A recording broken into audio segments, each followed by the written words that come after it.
Bonjour à tous, je suis Élodie Garamond, je suis très heureuse d'être avec vous aujourd'hui et très fière de participer à cet événement Yoga for Unity.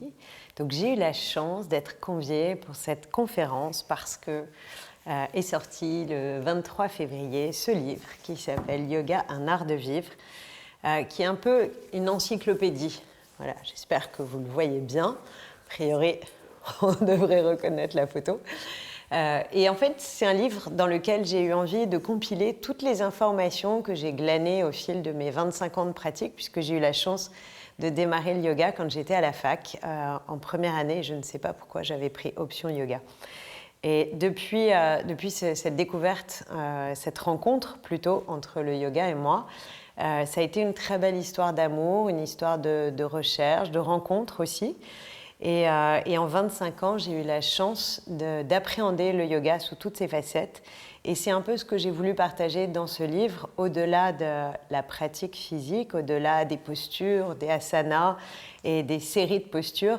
J'avais envie de raconter de façon un peu drôle parfois, ou légère, ou philosophique, ou spirituelle, sous plein d'angles différents, ce qu'est le yoga véritablement aujourd'hui, et rendre accessible à tous ce à côté de quoi on peut passer pendant très longtemps si on ne fait que pratiquer sur un tapis et qu'on ne cherche pas à comprendre au-delà des postures ce qu'est véritablement le yoga. Voilà, donc c'était une tentative et j'espère que cette tentative sera un succès et qu'elle apportera à chacun beaucoup de connaissances et d'éclairage sur toutes les questions que l'on peut se poser quand on est yogi. Voilà.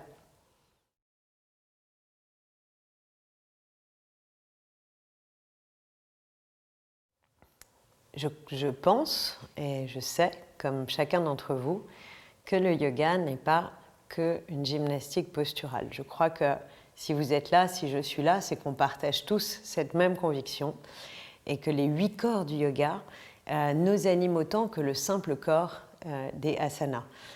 Aujourd'hui, pour moi, les yamas et les niyamas sont des centres d'attention permanents, d'avoir cette hygiène de vie mentale, physique, émotionnelle, une hygiène pour soi, une hygiène pour les autres, une hygiène pour la planète aussi qui nous entoure.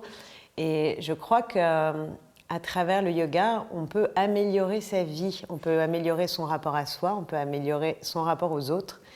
Et ça ne passe pas nécessairement par la pratique. Ça passe par l'idée que le yoga est un art de vivre, une manière de vivre différemment, dans laquelle on se respecte plus, on respecte plus les autres, et on développe une attention plus subtile aux choses, aux éléments, aux émotions, aux énergies aussi. Et tout cela pourquoi ? Pour nous empêcher d'être des simples passagers clandestins de notre corps. On peut vivre très bien toute notre vie en habitant ce véhicule, mais finalement sans prendre vraiment le temps, la peine, l'effort de ressentir tous les signaux. Et puis quand on prend l'habitude de ne pas écouter son propre corps, finalement on n'écoute pas celui des personnes qui sont autour de nous, on n'observe pas, on ne capte pas les signaux. Le yoga nous apprend ça. Le yoga nous apprend cette attention de chaque instant, cette attention à soi, cette attention à son souffle, cette attention à ses émotions, cette attention à ses fluctuations d'énergie, d'envie, de désir, de tout ce qui nous constitue en tant qu'être vivant. Et développer ça, c'est possible. Personne n'y est... c'est inaccessible pour personne. On peut tous le travailler, on peut tous développer une forme de discernement, ce qu'on appelle buddhi, dont je parle également dans le livre. Ce discernement pour soi, c'est celui qui va nous permettre d'être plus clairvoyants face aux autres, face à ses propres enfants, face à sa famille, ses conjoints. Et ça nous empêche de vivre de façon passive. Ça nous rend réellement acteurs de la vie.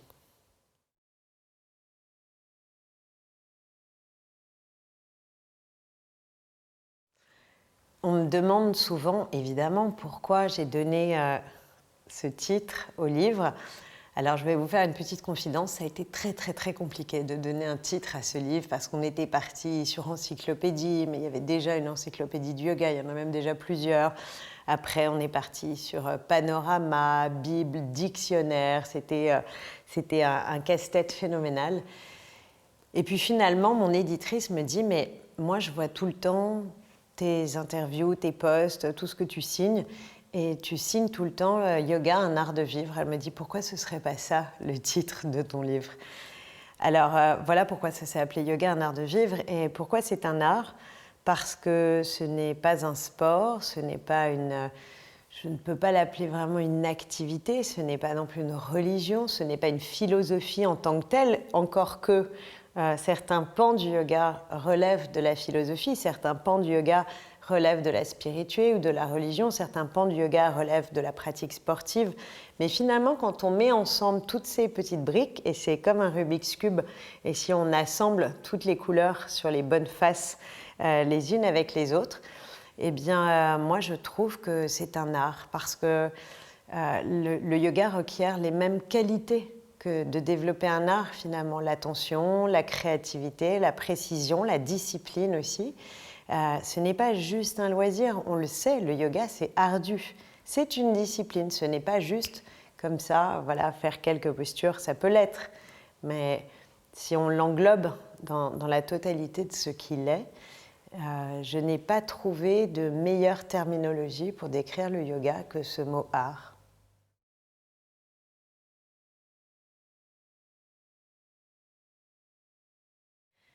J'ai voulu introduire ce livre par une phrase que j'aime beaucoup de Ramana Maharshi qui dit « La connaissance sans la pratique est supérieure à la pratique sans la connaissance. La pratique jointe à la connaissance est supérieure à la connaissance sans la pratique. Et l'action sans désir est encore supérieure à la connaissance jointe à la pratique. » Alors, vous voyez où je veux en venir. Dans la première partie de cette phrase, on comprend que finalement, on peut passer à côté du yoga si on ne fait que pratiquer et qu'on ne cherche pas à connaître, à comprendre, à explorer, à s'interroger, à avoir la curiosité d'aller au-delà de la pratique physique.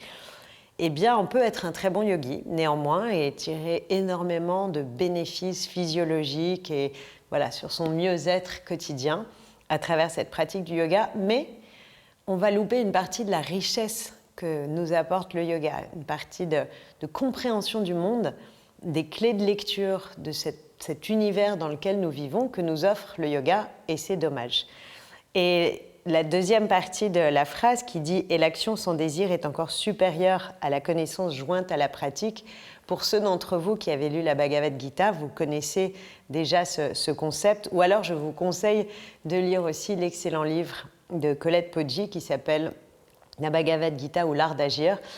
On est exactement dans cette idée-là de l'art d'agir. C'est d'agir sans se sentir responsable des résultats de son action. On agit parce qu'on doit agir, parce que c'est notre dharma, parce que c'est notre loi à nous, c'est ce pourquoi nous sommes là. Mais il faut apprendre à agir en se détachant du résultat des actions. Et c'est tout ce que dit cette phrase. C'est l'action sans désir est supérieure à la connaissance jointe à la pratique. C'est-à-dire qu'on commence par pratiquer, puis on rajoute une couche de connaissance parce que, évidemment, le fait de pratiquer nous pousse à nous interroger, à nous poser des questions, à faire des recherches, à commencer à lire des livres, à interroger des enseignants, des maîtres, voyager, faire des retraites, être en retrait, donc à l'intérieur de soi, en pratyahara, découvrir des choses sur soi, découvrir des choses, voilà. Tout ça, c'est cette couche merveilleuse qu'on va superposer à la pratique physique du yoga qui est, pour beaucoup d'entre nous, la clé d'entrée vers le yoga. Et puis, la troisième couche, ça va être d'être dans cette action sans désir, cette action détachée du résultat, apprendre à agir, à apprendre l'art d'agir, justement, sans se préoccuper du résultat de nos actions parce que finalement, il y a beaucoup d'ego dans ce résultat des actions. Et vous savez, quand on écrit un livre, et j'ai eu la chance d'en publier 3 et je remercie mon éditeur Flammarion que j'aime beaucoup, j'ai toujours ce même sentiment qu'une fois que le livre est rendu, une fois que le livre est publié, sorti en librairie, tant pis, si ça fonctionne ou si ça ne fonctionne pas, ce n'est plus mon problème, ça ne m'appartient plus. C'est comme si je rendais à l'univers quelque chose que je sentais devoir faire au fond de moi, qui m'appelait, que j'avais envie de partager. Voilà, des connaissances, ça a été un énorme boulot.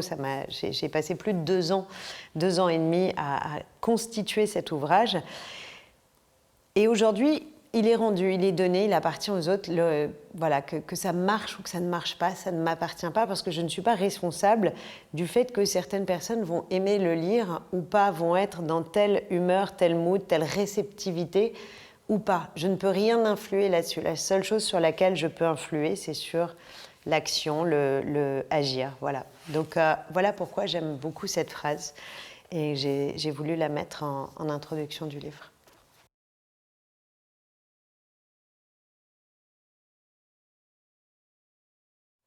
J'ai eu la chance, moi, de rencontrer évidemment énormément de personnalités fortes et très inspirantes dans le monde du yoga. J'ai eu la chance de commencer le yoga très tôt. Déjà, je ne sais pas pourquoi, j'avais pris yoga en option en première année de fac. Donc on est en 1995 à Dauphine. Et je fais mon premier cours de yoga dans une petite salle dans le parking de la fac avec un prof de gym qui était en survêtement Adidas. Et c'est la première fois de ma vie que j'ai entendu parler de Kundalini. Et c'est drôle parce que ce souvenir est toujours là, très visible, très présent. Et puis voilà, après je suis partie vivre en Australie, aux États-Unis. J'ai continué à pratiquer le yoga de plus en plus. Et quand je suis rentrée à Paris, à l'époque, il y avait moins de studios qu'aujourd'hui. Et je remercie une prof qui est venue chez moi, que j'ai rencontrée sur Internet, et qui s'appelait Jennifer, parce que maintenant elle n'enseigne plus, et qui a été assez merveilleuse, qui est vraiment celle qui m'a fait comprendre que le yoga s'inscrivait dans un quotidien, que ce n'était pas juste un cours. C'est elle aussi qui m'a fait comprendre qu'il n'y avait pas de performance, qu'elle n'attendait rien de moi, qu'il n'y avait pas de résultats, d'examen, qu'elle n'allait pas me juger, qu'elle n'allait pas... par exemple, elle ne me disait jamais à la fin du cours c'était bien ou c'était pas bien.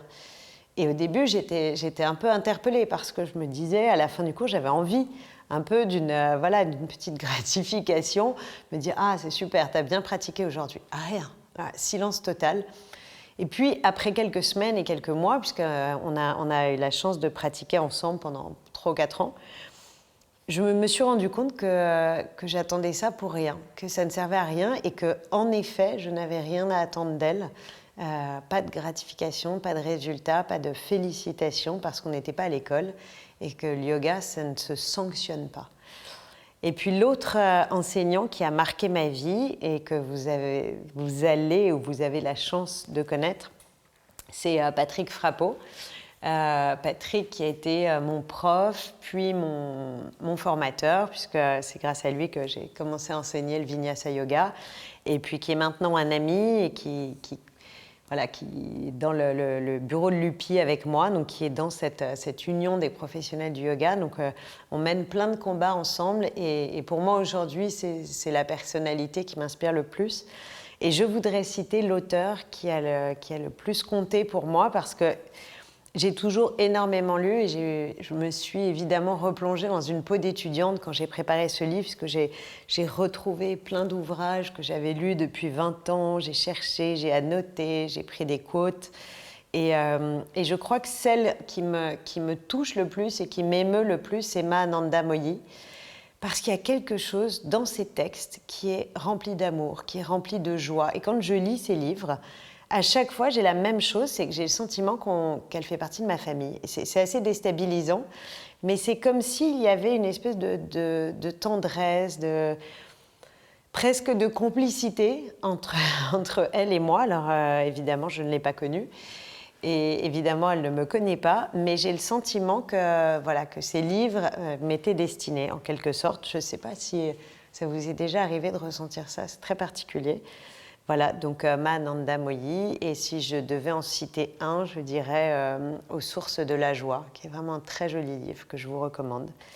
Voilà, j'ai eu beaucoup de chance parce que toute ma vie, et surtout depuis que j'ai pu créer le Tigre en 2013, je n'ai rencontré que des profs merveilleux, des dizaines, des centaines même, j'ose dire, d'enseignants, et tous m'ont apporté quelque chose, tous m'ont enrichi, tous m'ont gratifié d'un morceau d'eux-mêmes en partageant une pratique avec moi, et j'ai énormément de chance d'avoir vécu ça.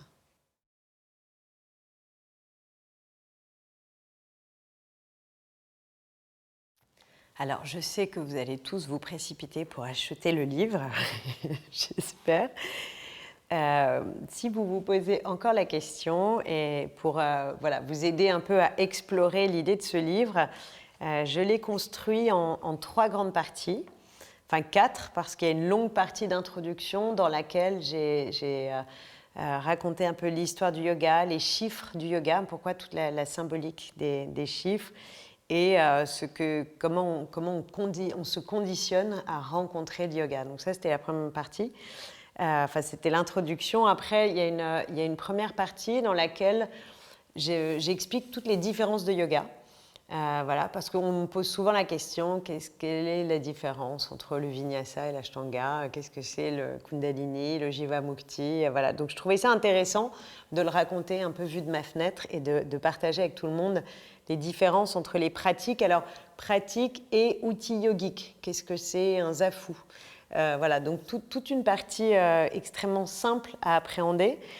Et puis, dans cette partie sur le yoga, il y a également tout un chapitre sur les symboles. Et ça a été vraiment le gros morceau que j'ai mis le plus de temps à écrire sur le sanskrit, les symboles, tous les concepts philosophiques et religieux. Je parlais tout à l'heure de bouddhi, mais c'est un chapitre dans lequel je parle de chakra, de tapas, qu'est-ce que c'est que le Om, pourquoi on dit namasté, qu'est-ce que c'est quels sont les nadis, qu'est-ce que c'est moksha, la libération, pourquoi on utilise cette idée-là. Voilà, donc tous les termes qui vont un peu égrener ou s'égrener le long de votre chemin de yogi. J'ai pris le temps d'essayer de les décrypter, de les faire comprendre. Et souvent, on se rend compte qu'il y a beaucoup de terminologies en sanskrit qui sont difficiles à comprendre pour nous parce que ce sont des concepts très ésotériques, très abstraits pour nous et qui en plus peuvent avoir des significations croisées, voire des significations doublées.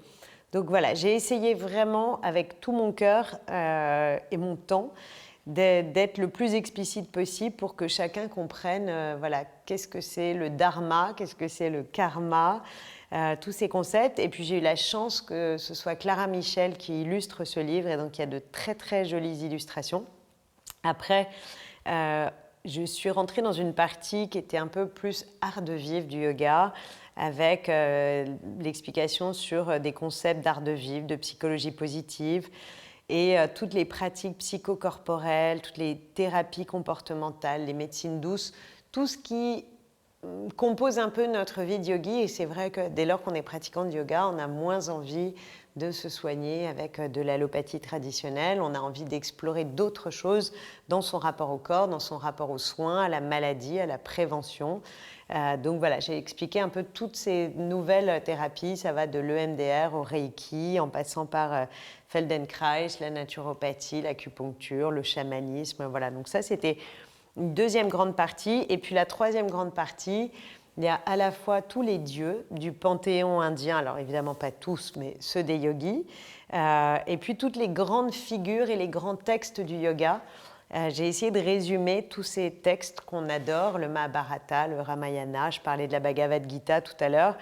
Voilà, j'ai eu envie de donner des éclairages, mais aussi des éclairages sur qui sont et quel rôle jouent-ils quand on parle de Kali, de Sarasvati, de Shakti, et même aussi de tous les grands penseurs du yoga, tous les grands sages, les gourous, que ce soit Gandhi, Iyengar, Krishnamacharya, Mahananda Moyi, évidemment. Voilà, Patanjali, les sutras. Voilà. Donc ça a été beaucoup de condensation de textes, retrouver les textes principaux, retrouver les biographies, retrouver les enseignements, les sagesses. Et c'était un immense bonheur de compiler tout ça. Donc j'ai fait ce livre parce que tout simplement je trouvais qu'il n'y avait pas vraiment d'équivalent. Je sais qu'il y a énormément de livres de yoga et vous allez être surpris. Je ne parle pas de posture. La seule posture dont je parle dans le livre, c'est ma préférée, c'est Shavasana. Il m'a semblé très important d'en parler. Mais vous n'allez pas trouver de série de postures à pratiquer chez vous parce que je pense qu'il y a plein de livres qui le font très très bien. Il y en a que j'adore et d'ailleurs je les ai cités. Et je n'avais pas envie de faire simplement un doublon et de réécrire ce qui avait déjà été fait beaucoup mieux que moi. Donc voilà, ce n'est pas un livre de posture de yoga, c'est un livre de connaissances de yoga, dans lequel vous pourrez enrichir toutes vos pratiques, enrichir peut-être quand vous posez un sankalpa avant votre pratique, vous nourrir d'une notion, d'un concept en disant tiens, si aujourd'hui je cherchais à développer telle ou telle qualité, telle ou telle énergie, tel ou tel élément à l'intérieur de moi parce que je sens que c'est ce qui m'appelle et que j'en ai besoin en ce moment. Voilà, donc j'espère que ce livre vous aidera beaucoup dans votre pratique. Voilà, je le remets un petit coup. Donc, Yoga, un art de vivre chez Flammarion.